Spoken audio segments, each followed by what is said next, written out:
আমরা এখন দুইটা ম্যাথ সলভ করব। দেখো, ডিগ্রি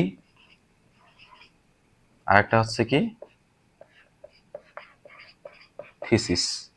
ডিগ্রি প্রবলেম আর থিসিস প্রবলেম খুবই বিখ্যাত দুইটা প্রবলেম। এই দুইটা প্রবলেম প্রায় প্রায় আসে। তো এইটা করার আগে আমরা একটা জিনিস জানবো, একটা ভেরি বেসিক জিনিস। মনে করো এখানে একটা মিষ্টির বাক্স আছে। এই মিষ্টির প্যাকেটে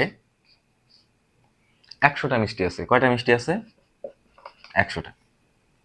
প্রত্যেকটা মিষ্টি একই রকম দেখতে, স্বাদও একই রকম।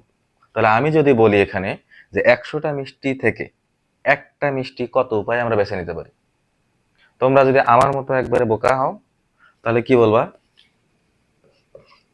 100C1 বলে দিবা, অর্থাৎ 100 উপায়ে তোমরা বলে দিবা। কিন্তু 100 উপায় কি হবে? আমি কি বলছি প্রথমেই তো আমি বলে দিছি যে এই যে বাক্সটা আছে প্রত্যেকটা মিষ্টি একই রকম দেখতে, একই রকম স্বাদও একই রকম। তাহলে 100C1 যে তুমি কোন সেন্সে বলতেছো? 100C1টা তুমি এই সেন্সে বলতেছো যে এই যে প্রথম মিষ্টিটা আমরা নিলাম, দ্বিতীয় মিষ্টিটা নিলাম, তৃতীয় মিষ্টিটা নিলাম, এগুলা ভিন্ন ভিন্ন কেস যদি বোঝায় তাহলে সেক্ষেত্রে আমরা বলবো 100C1। কিন্তু এখানে তো কেস ভিন্ন ভিন্ন না, একই কেস। তাহলে একই কেস যদি হয় তাহলে সেক্ষেত্রে আমরা এই 100টা মিষ্টি থেকে একটা মিষ্টি কত উপায়ে আমরা বেছে নিব? এক উপায়ে বেছে নিব। ঠিক আছে? কত উপায়ে? এক উপায়ে। এখন আমি যদি বলি 100টা মিষ্টি থেকে 2টা মিষ্টি কত উপায়ে বেছে নেওয়া যাবে? দুম করে তুমি অ্যান্সার দিবা 100C2। তাহলে এতক্ষণ আমি বকবক কেন করলাম? এই যে 2টা মিষ্টি যে বেছে নিছো, 2টা মিষ্টি বেছে নেওয়া যা, 3টা মিষ্টি বেছে নেওয়া তা, কারণ মিষ্টির স্বাদ একই রকম, মিষ্টি দেখতে একই রকম। তাহলে অ্যান্সার কত হবে? 2টা মিষ্টিও কত উপায় হবে? এক উপায়। আচ্ছা, এটা যদি আমরা বুঝে থাকো তাহলে আমরা এখন একটা ম্যাথ প্রবলেমে আসি। বলা হচ্ছে যে ডিগ্রি এবং থিসিস এই দুইটা শব্দ প্রত্যেকবারে 4টি করে নিয়ে কত উপায়ে বাছাই করা যায়? কত উপায়ে বেছে নেওয়া যায়? আর যদি বলে যে কত উপায়ে শব্দ গঠন করা যায় তখন কিন্তু বিন্যাসে চলে যাবে। তা প্রথমে আমরা দেখো ডিগ্রির বিষয়টাতে আসি। Degree solution. তাহলে ডিগ্রি, তাহলে এখানে ডিজি আর ই আছে কয়টা? 3টা। অর্থাৎ তুমি যদি চিন্তা করো ডিজি আর ইটাকে যদি একটা চিন্তা করো তাহলে এরকম হয়। তাহলে আমরা একটু সলভ করি। দেখো, প্রথমে আমরা কেস দেখব। কয়টা কেস আছে এখানে? কয়টা শব্দ? 1 2 3 4, কারণ 3টাকে আমরা একটা ধরছি। প্রথমে আমরা দেখব 4টি ভিন্ন ভিন্ন, 4টি ভিন্ন ভিন্ন। এরপরে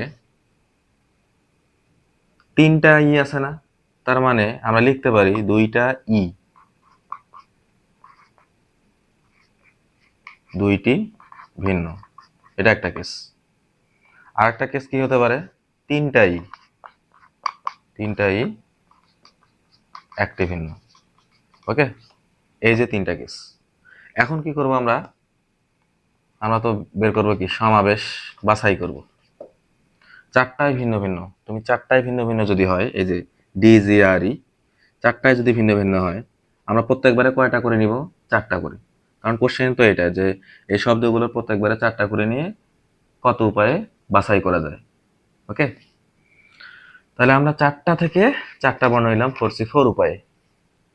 ওকে, এখন দ্বিতীয়টাতে বলা হচ্ছে যে 2টা ই এবং 2টা ভিন্ন।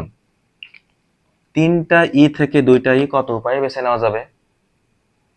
তোমরা দুম করে অ্যান্সার দিবা কত? 3C2 উপায়। তাহলে একটু আগে যে মিষ্টি নিয়ে বকবক করলাম, এটা কেন? আচ্ছা, তাহলে 3টা ই থেকে 2টা ই কত উপায়ে বেছে নেওয়া যাবে? এক উপায়ে বেছে নেওয়া যাবে। বাকি থাকে কয়টা? 3টা বর্ণ। তাহলে 3টা বর্ণ থেকে আমাকে নিতে হবে কয়টা? 2টা ভিন্ন, অর্থাৎ 3C2। তাহলে এটা শেষ। পরেরটা দেখো 3টা ই। এই যে 3টা ই থেকে 3টা ই কত উপায়ে বেছে নিব? এটাও এক উপায়ে বেছে নিব। বাকি থাকে একটা বর্ণ, বাকি 3টা থেকে 3C1। তাহলে এটা হবে কত? 1, এটা হবে কত? 3C2 মানে কত বলো? 3C1 মানে কত? 3। তাহলে মোট কত হবে? 7। অর্থাৎ 7 উপায়ে তুমি বেছে নিবা। বুঝতে পারছি? হ্যাঁ।